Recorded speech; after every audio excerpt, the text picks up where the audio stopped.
জান আমার কলিগ মেহেদি ভাই, আর মেহেদি ভাই আমার ওয়াইফ লিজা। আসসালামু আলাইকুম ভাবি, আপনার কথা অনেক শুনেছি, আজকে দেখার সৌভাগ্য হল। ওয়ালাইকুম আসসালাম ভাইয়া। ভাইয়া আপনার কথা তো আমি সারাক্ষণ শুনতে থাকি। রাজীব তো আপনার কথা সারাক্ষণ বলতে থাকে। বসেন না, ড্রয়িং রুমে বসেন। ঠিক আছে।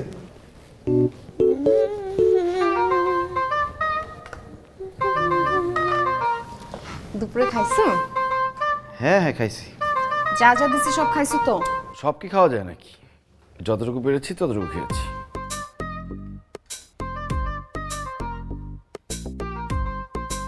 সব সময় তুমি অর্ধেকের বেশি খাবারই রেখে দাও।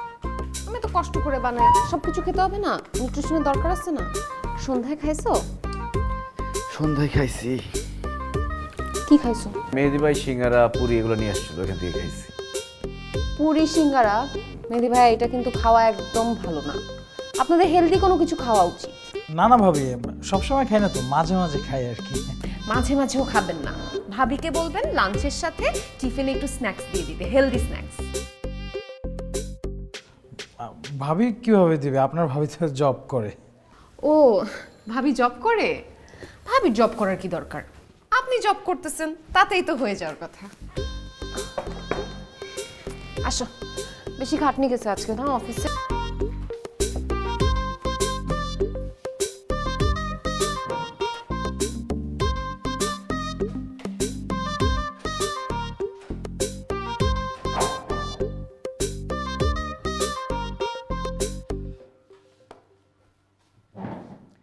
মেহেদি ভাই আসেন, বসেন।